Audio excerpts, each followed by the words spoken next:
com muita satisfação, muita honra, falar aqui para esse Desafora Brasil. Só que eu estou com uma missão muito difícil de cumprir, porque esse convite foi para o príncipe imperial Dom Bertrand de Orleans e Bragança, né, que coordena a campanha Paz no Campo. Ele não pôde vir, vamos ver se em outro Desafora ele viria aqui. Eu começaria mostrando o seguinte, aliás, foi sugestão do próprio Dom Bertrand, que a chave para um país não cair na esquerda, uma das chaves é a propriedade, o direito de propriedade. É claro que tem a família, tem a liberdade, né? As nossas tradições.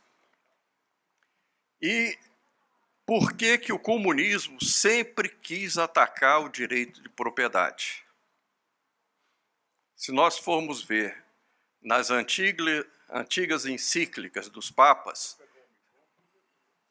especialmente Leão XIII, ele mostra isso. O que é o direito de propriedade? O direito de propriedade vem da nossa natureza, que Deus nos criou livre e inteligentes.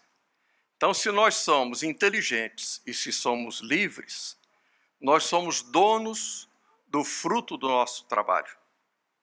O que o comunismo faz? Torna todo mundo escravo do Estado. Por isso que acaba com o direito de propriedade.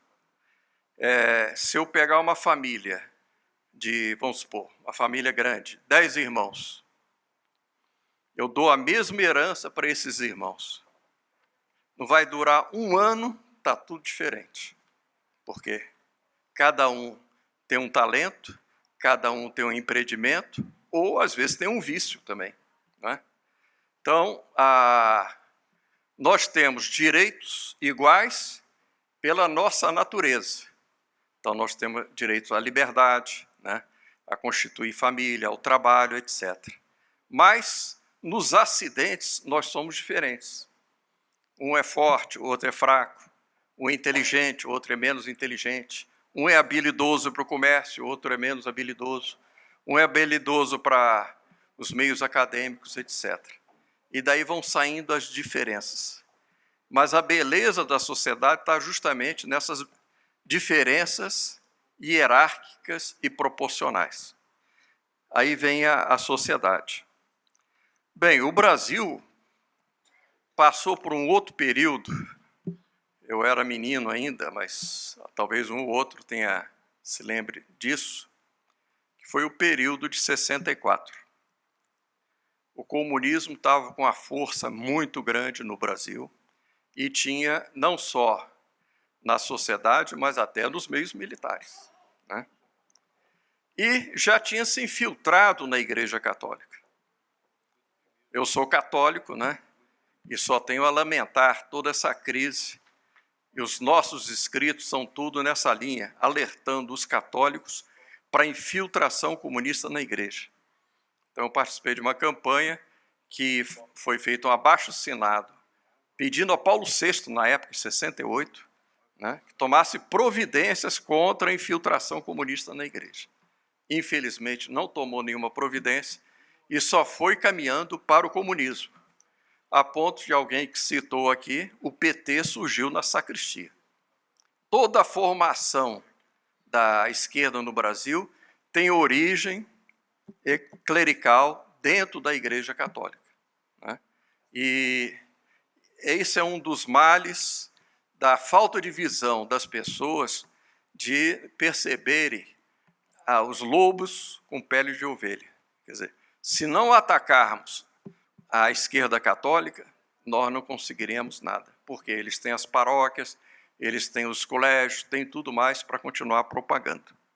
Bem, olha que interessante, nessa época, qual foi o problema que detonou a Revolução de 64? Foi a questão agrária, né? Então, em 59, 60, lançaram o projeto de revisão agrária. E o doutor Plínio Corrêa de Oliveira para a gente ver como é que essa luta vem de muito longe. Ele escreveu esse livro aqui, ó, Reforma Agrária, Questão de Consciência, junto com 2 bispos, que eram direitistas, Dom Geraldo Proença Sigor e Dom Antônio Castro Maia, e mais um economista. Eu tive a ocasião de estudar os documentos da época, os livros, as entrevistas. Eles apresentavam, se o Brasil não fizer a reforma agrária, nós estamos todos falidos, morrendo de fome, etc. E que vai haver uma grande revolução social. E o doutor Plínio prova aqui o contrário. É justamente isso. Ele dá os documentos que o direito de propriedade que vai trazer a prosperidade, e que o problema do Brasil, na época, não era o problema do João sem terra, mas era da terra sem João. Por quê? 78% das terras do Brasil eram terras pertencentes ao Estado. Eram chamadas terras devolutas, né? Então, que se tratasse de colonizar essas terras, de distribuir essas terras. E foi mais ou menos o que foi feito. Por isso que nós temos a conquista do Cerrado, não é? Mas esse livro salvou o Brasil. Não foi só o livro, é claro, surgiu toda uma campanha. E quem era o prócere do outro lado? Era o bispo chamado Arcebispo Vermelho, Dom Helder Câmara, né? Que era do Rio de Janeiro, depois foi para Olinda e Recife. Bem, foi tal o movimento que a campanha da esquerda era tão forte que os fazendeiros achavam que eles eram culpados. Ele ter a terra era culpa. Eles tinham vergonha de ter terra. Entendeu? Sendo que o doutor Plínio tem um trecho aqui que é magnífico. Até quando eu apresentei na faculdade, o professor disse, não, mas isso não é acadêmico. Mas ele foi descrevendo como é que o Brasil foi sendo colonizado, foi sendo desbravado, etc. Uma maravilha. Bem, quando o João Goulart, no seu último discurso, dia 19 de março de 64, fez aquele famoso discurso na Central do Brasil, ele disse, fracasso do meu governo está se devendo a uma minoria que diz que a reforma de base não é católica. E apresentando a reforma agrária como problema de consciência. Então, isso que levou os militares a se levantarem, a sociedade, tinha a campanha do terço, etc., das senhoras e tudo, e o Brasil foi libertado, naquela ocasião, da invasão comunista. E por quê? A Rússia, naquela época, precisava da produção agrícola do Brasil. Hoje é a China, mas naquela época era a Rússia. Então, eles perdendo o Brasil, eles perderam a base para depois fazer a conquista mundial. Então, a nossa batalha aqui não é uma batalha só do Brasil, é uma batalha mundial. Bem, graças a isso, graças depois ao empreendedorismo, a homens como Alisson Paulinelli, etc., que estimularam a produção. O Cerrado aqui não produzia nada, entendeu? Eu fiz uma entrevista com um belga lá em São João da Aliança, em Goiás. Esse belga foi produzir lá e não conseguia nada, o Cerrado não dava nada. Ele mandou a terra para a Bélgica, aí o Instituto Belga disse, mas essa é a melhor terra que tem no Brasil? Disse, não, é das piores. Disse, não, se vocês corrigirem a acidez do solo, você vai conseguir produzir tudo. Só que naquela época nem se tinha o calcário todo, as reservas que tem hoje. O que aconteceu com esse homem? Foi desapropriado pela reforma agrária. Quer dizer, ele que devia ter uma imagem de um herói, né? Ele foi jogado na lata do lixo, infelizmente ele caiu em depressão, na bebida, etc., separou da mulher, perdeu a vida. Mas o que acontece? A reforma agrária, com isso, foi estancada. Ainda houve um movimento no meio dos militares que foi o Estatuto da Terra. Aquele Estatuto da Terra, o doutor Plínio, na época, denunciou e disse: isso aqui é janguismo sem João. Porque era um estatuto baseado em teses socialistas. Ora, os militares tinham subido justamente para fazer o contrário. Mas a gente sabe que tinha uma parte dos militares que ainda tinham essa mentalidade socialista. E o Estatuto da Terra, embora tenha sido promulgado, ele não foi colocado em prática. E, com isso, salvou o Brasil, foi colonizado, as pesquisas continuaram e o empreendedorismo dos nossos produtores foram para frente. Bem, como é que eu... O que acontece? Nós temos agora o campo continua no centro dos acontecimentos. Aqui foi falado, o senhor Ricardo falou do problema da população que veio para a cidade, né? Isso começou antes, com a legislação do também João Goulart, em que o fazendeiro já não podia ter mais colono na cidade, no campo. Aquele que mantivesse os colonos no campo era uma tal indenização que vários fazendeiros tiveram que vender uma parte da terra para pagar aquela indenização. Bem, isso criou o boia fria. E aí foi toda a agitação que veio o clero de esquerda, né, fazendo isso. Nós assistimos hoje um perigo, quer dizer, primeiro já é um milagre o Brasil ter saído das garras do comunismo. Se a gente estudar os vários países, poucos conseguiram fazer isso. Está lá Cuba, a 150 quilômetros dos Estados Unidos, até hoje não consegue. A Venezuela, que era um país riquíssimo, também foi assim. Por quê? Faltou vigilância deles. Então, antes do Hugo Chávez, houve um governo socialista na Venezuela. E o que eles fizeram? Expulsaram a TFP de lá. Isso foi em 1984. E de lá para cá, veio o Hugo Chávez e tal, eles foram expulsando e prendendo todo mundo. Bem, o Brasil também sofre uma campanha, eles dominaram a imprensa, dominaram o clero, dominaram as universidades, né? E vários setores do judiciário também. Então, quer dizer, nós temos um sistema em que a esquerda mandando em tudo isso. Nesse movimento de resistência,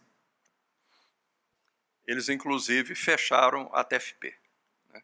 Quando o Lula subiu, eles acabando por um problema interno e também judiciário, eles fizeram um absurdo que foi fechar a TFP. E com isso os mais velhos, os provectos que nós chamamos, criaram o Instituto Plínio Corrêa de Oliveira, que continua essa campanha.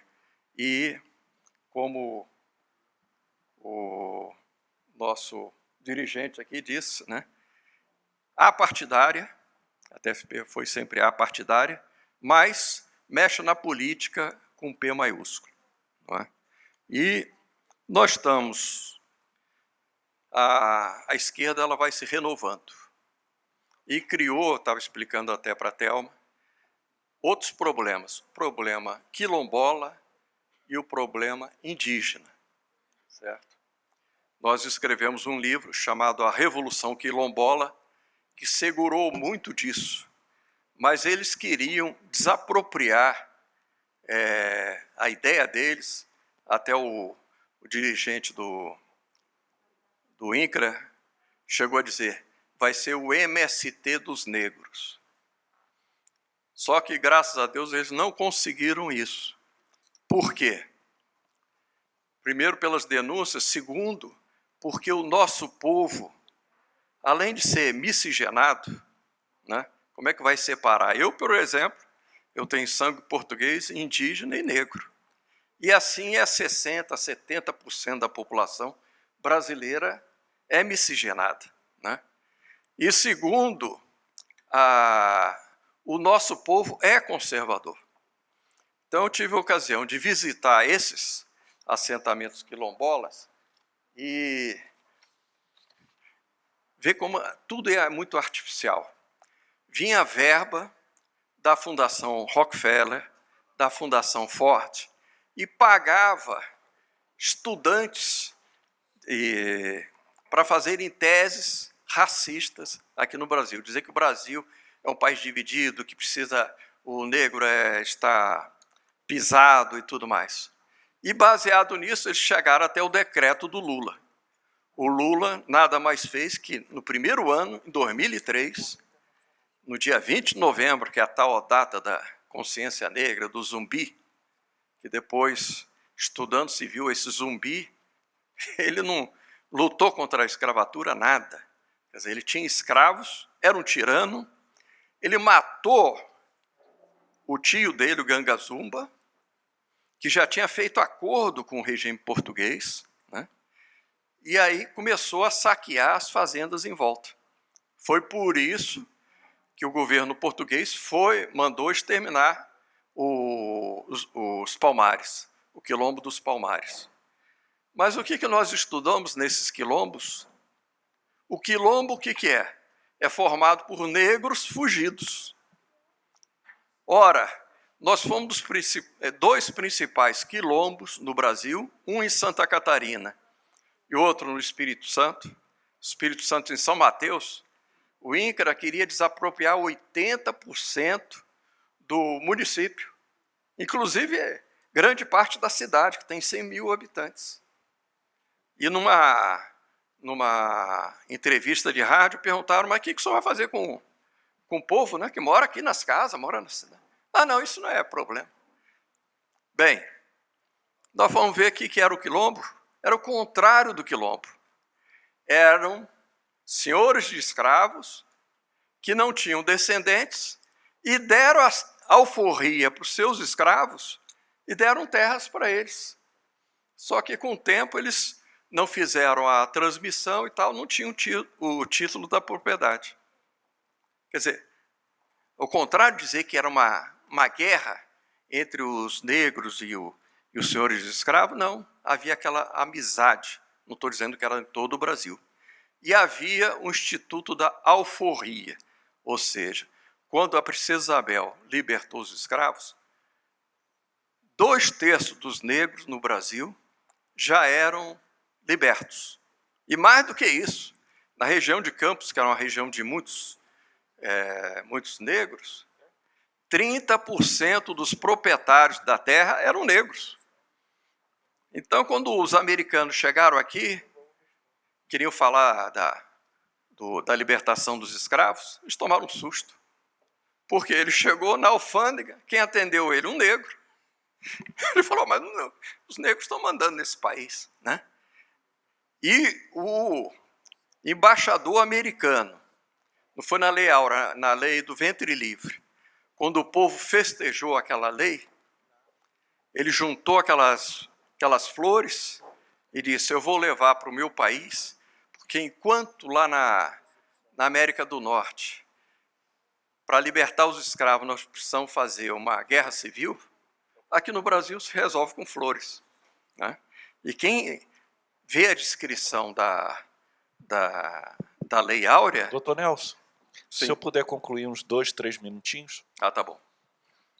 É porque tinham me dito que eu ia ter um tempo maior, depois fiquei na dúvida se era... Não, é porque o próximo é o ministro Cabreira. Ele que vai falar. Então, só terminando a questão quilombola, eu só falo rapidamente da questão indígena, que os senhores receberam aqui um folheto sobre o marco temporal. A campanha é muito importante, que eu não vejo os produtores rurais fazendo, eu só vejo o presidente Bolsonaro, quase toda entrevista ele fala sobre o marco temporal.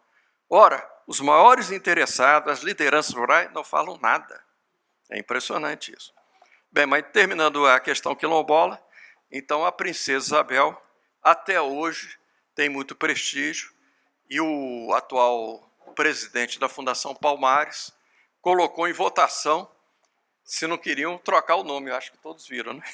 E a princesa Isabel ganhou 93%, né? tal prestígio que, apesar da campanha da esquerda, não, a princesa Isabel, ela não deu libertação. Peraí, como não deu libertação? Não só isso, ela perdeu o trono por causa dessa libertação. Até o barão de Cotegipe chegou para ela: Alteza, a senhora venceu, mas daqui a pouco nós vamos ver a senhora sendo exilada. Ela disse: 1000 tronos eu daria para libertar o meu povo. Então, isso foi. Bem, a questão indígena. Eles já pegaram as regiões mais ricas do Brasil. Alguém falou da Amazônia, foi o Ricardo também, né? Quer dizer, a Amazônia já foi entregue. Por que está essa briga toda? É porque o Bolsonaro não quer entregar. Mas, na realidade, desde o Fernando Henrique, tudo, eles foram entregando a Amazônia. Foi vendido, entregue. Entendeu? Como é que eles entregaram? Fazendo unidades de conservação e reservas indígenas. Entendeu? O próprio Lula disse isso. Cada vez que eu ia no exterior, eles cobravam mais uma reserva indígena. E aquele garimpeiro, ele disse isso: olha, como é que eles fizeram a reserva indígena? Tinha um grupo de índio aqui, eles mandavam 500 quilômetros para cima, onde tinha garimpo e onde tinha minerais riquíssimos, porque a Amazônia é riquíssima. Aí disse: não, a reserva tem que sequer isso tudo. Fizeram uma coisa contra a soberania nacional. É um crime de lesa majestade. Não poderia ter demarcado terras na fronteira do Brasil. Bem, então entregaram as riquezas, entregaram isso tudo. Isso dá 14% do território nacional. Eles falam 1 milhão de índios, mas não tem 1 milhão de índios, é tudo terra vazia. Outro dia o Alexandre Garcia publicou, né? Como é que se faz uma reserva indígena? Isso aí eu conheço a história. Eles viram 2 andarilhos lá em Mato Grosso, aí disseram: não, são índios desgarrados, isolados. Aí a FUNAI, na época, demarcou 140 mil hectares, acabou meu tempo.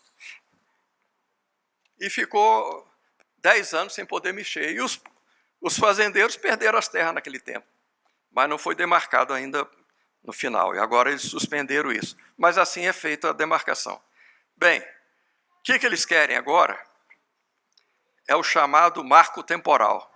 Quando houve a demarcação da Raposa Serra do Sol, que foi um verdadeiro outro crime, tiraram os arrozeiros de lá, os índios passaram para a miséria, eles, pelo menos, o ministro do Direito, estabeleceu 19 condicionantes. E uma das condicionantes é o seguinte: só vai se demarcar a terra indígena daqueles índios que estão em outubro de 88 em suas terras. Quer dizer, as invasões de terra que vierem depois, não, aqui em Copacabana tinha terra. Não pode. Então é chamado marco temporal. Quer dizer, tem um tempo certo. O ministro Fachin disse que não. Qualquer região do Brasil pode ser reivindicada. E isso que está em discussão no Supremo. E o ministro terminou? Tem que encerrar. Então é só isso. Depois vocês leem no folheto e podem fazer pela internet. Muito obrigado, desculpe aí